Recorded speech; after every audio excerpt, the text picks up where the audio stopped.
قل هذه سبيلي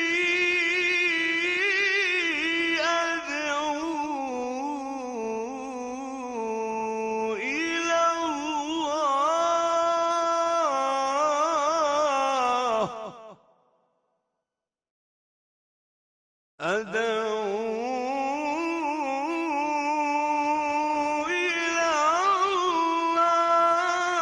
على بصيرة أنا ومن اتبعني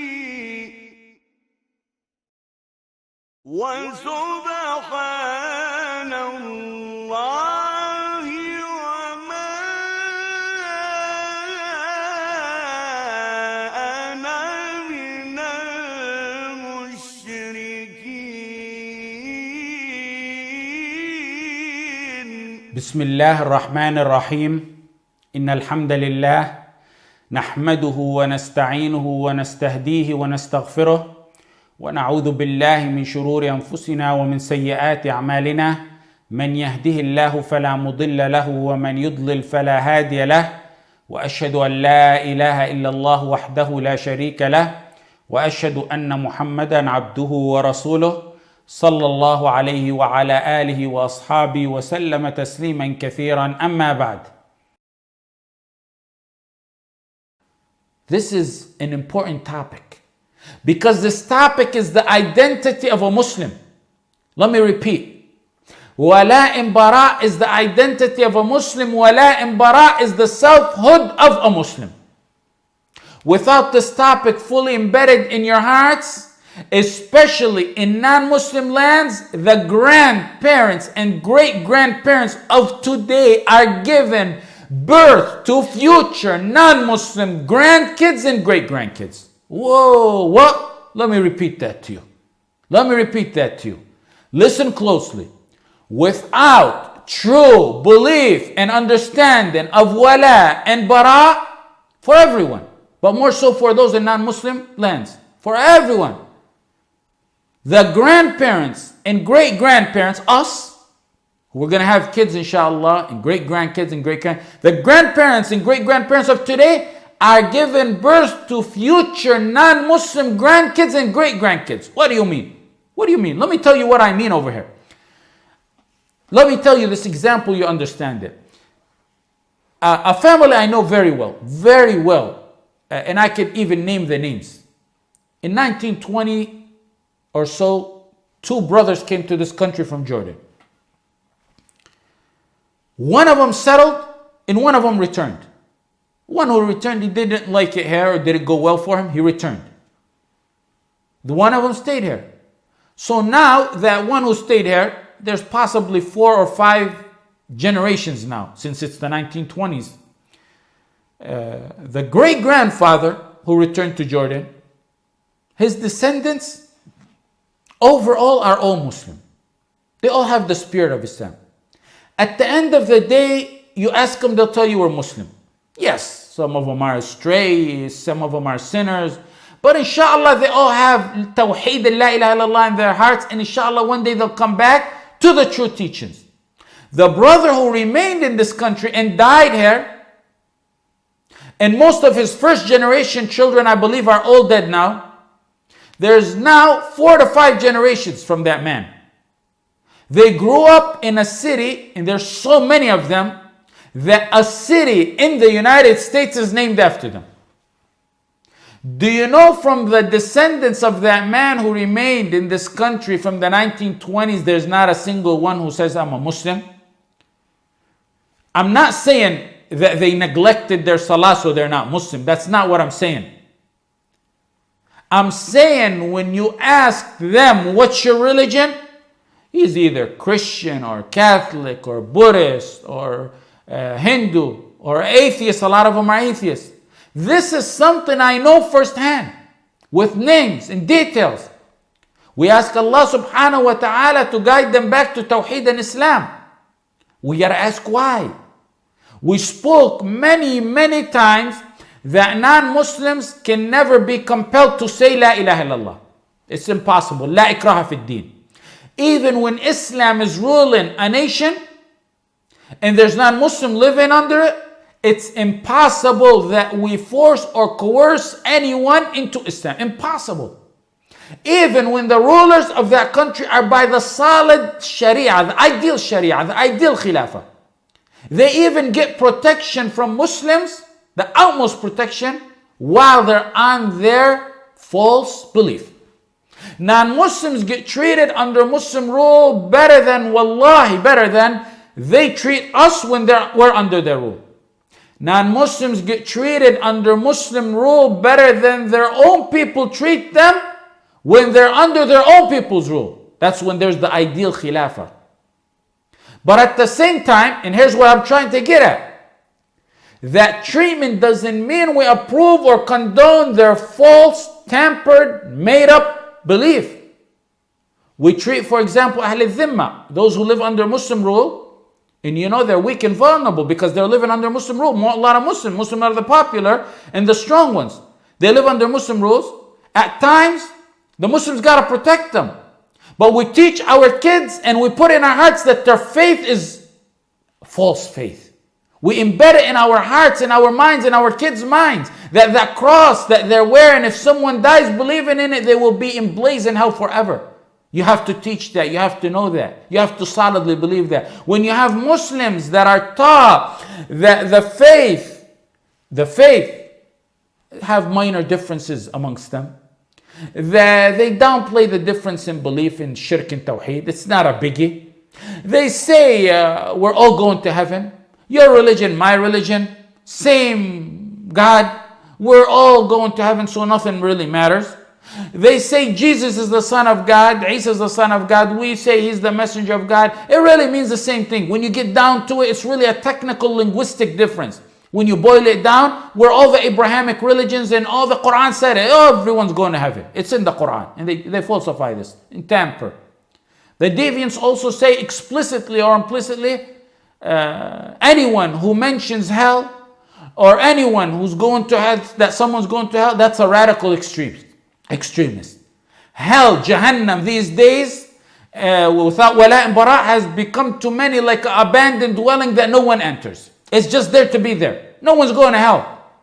It's as if Allah, ma'adh Allah, created it in vain. That's basically what they're saying. Ma'adh Allah. Ta'ala Allah an dhalik uluwan kabir. What's the result of that distorted teaching? The first generation of Muslims without Walaa and Baraa will hold some ground to La ilaha illallah. Possibly. Second generation, third generation possibly, may have the smell of La ilaha illallah. The fourth, fifth, and ongoing will be atheists, Jews, Christians, Hindus, Buddhists, Scientologists, whatever you want. They have it without Walaa and Baraa. That's all because of the deficiency in Walaa and Baraa. Because it's your religious identity. That's what it is. Walaa and Baraa is our religious uniqueness as Muslims. Walaa and Baraa is our personality.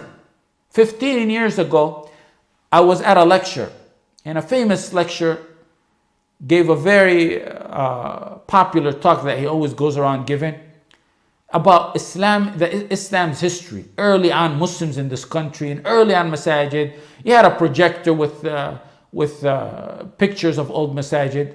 That particular lecture was about Muslims who came from overseas as slaves and those who embraced Islam in this country. And he had some real solid evidence of the existence of Islam very early on. Everyone was so happy to hear the masajid back in the 1800s, or even, I don't remember, before that or after that.